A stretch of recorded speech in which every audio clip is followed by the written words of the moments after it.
going on, everybody? My name is Lupe, if you're new to the channel, and what we're going to talk about today, if you're new, subscribe, please. I would highly appreciate it. A quick rundown before I get what I get into. This is a 17 Mustang Performance Pack with full BMR, and I do have like a drag oriented alignment done on the car because I have adjustable everything, camber arms, toe arms, front camber bolts, and everything's fine. This video would help someone if they want to be on the track oriented side of your alignment. You know, I do like the straight line stuff. I do want the most tire contact patch on the ground, and come time to go to the track, I don't have to worry about, you know, tire wear or nothing like that, nothing crazy going on. The rear end is planted and meant to go straight. So let's get into it. Creatively combining these letter cities words, I'm a fiend for the birds, for the birds. Brother shipping off that work, got it popping off the Norco, little bro behind bars. I'm just playing with the cards. I was down, no one cared how I felt. Now I'm popping this with no help. Humble thyself, get that wealth. And here it is. This is how my car sits with BMR drag springs, BMR cradle lockout, camber and toe arms adjustable in the rear, and the camber bolt in the front. So you quick walk around, you can see how straight up and down the tire is.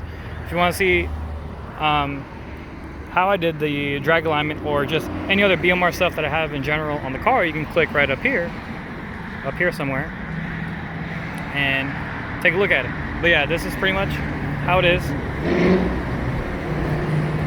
and I like it. I like the drivability of it. It still handles and feels really nimble on the street, and I really do enjoy it.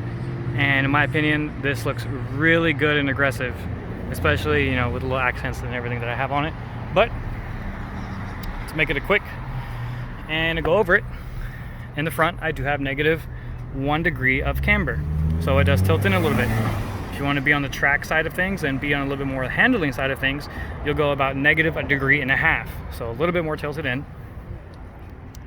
And for the rear, you can tell it here, I am damn near close to 0 degrees of negative camber in the rear, and I think it looks really good and aggressive. But if you want to go again with the handling way of it, you can go -1.25 degrees of camber in the rear. I got the specs from Dion Forbes over at BMR, so I can put the image of it right over the video as I'm talking about it, and you can read the special notes and everything, where they do recommend to put about a little bit, half a degree or more positive camber than the rear. So for example, if the front's at 1.5, the rear is going to be at -1.25. And you know, if you do really want to go after it and you're going to be like on a race tire compound, you can go ahead and do -2.75 in the front. That's full on. It's a dedicated track car for that specific day.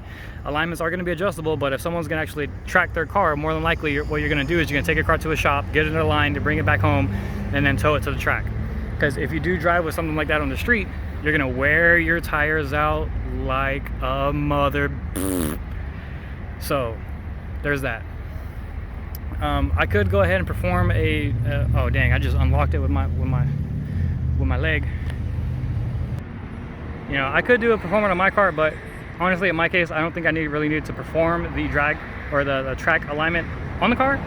I like the way the car sits now. This is more so how the car is going to sit and stay forever. You know, until I get Viking adjustable shocks and maybe some front coilovers and all kinds of badass stuff like that for later on. But as of right now, this is how it's going to stay, and I can drive this on the street or the track, and I don't have to worry about changing stuff. Just be aware that if you are going to go the handling route, more negative camber is going to equal greater tire wear on the inner edge of the tire. Now, to compare the two, you can see I got negative camber and I got a super fat contact patch. Look at that. There's almost no tilt. The whole tire is touching. Same thing here. Almost no tilt. The entire bottom patch of the tire is touching the concrete. So, when this thing goes ahead and squats, you know, if you can say that, not that this thing squats really hard right now, it's all motor on E85, the tire it is going to tilt in slightly, but you can go ahead and see a whole bunch of other videos out there on a whole bunch of, I mean, just even IRS cars in general. When they launch, that rear tire is going to kick in crazy. So that's why I have it set it close to zero, to kind of prevent that natural tendency when the suspension compresses and the tire tilts in naturally. So that's where I have it locked in right there, and I mean, it's great. And like I said, you are going to have the increased tire wear if you run that street handling package on the street. There's plenty of guys that complain about, oh my god, inner cords are wearing. This is part of the game. If you do want to handle that, drive around and that kind of stuff, there are consequences that are going to come along with it. And honestly, with me going full BMR, I haven't really sacrificed anything. The only thing that I regret, and I've said it in other videos, is when I did the diff bushings, when I went and put diff bushings in there, because the only reason I installed them was because I actually found one of them that was cracked. I put solid ones. Solid ones give me a lot of feedback. I can live with it, it's fine, but my suggestion is go urethane. You know, that's a whole completely different thing on its own. But yeah, that's a quick rundown of, you know, for you guys that do want to go the handling route. Now, to get that actual negative camber in the front, I do have the offset camber bolt that you can purchase on BMR's website in the front of the strut. So that way, when it has an eccentric, and that way that I can tilt the tire inward or outward. And that's for the front. Stock everything else, BMR drag spring, or you can put the handling spring if you want it, whatever you want. And that's it. That's all I have modified to the front of this car on the suspension. Camber bolt and a spring, and that's it. Now, to get the most negative camber in the rear, you could potentially get away with it using the stock control arm, but in my case, the only reason I went adjustable is because when the car was lowered, I could not get the camber to where I wanted it. When I lowered the car, I had like almost 2 degrees of negative camber. So that's the reason why I put the adjustable upper control arm in there. The only reason I went adjustable upper control arm is to get the most positive number that I can get out of the rear tire. That's me.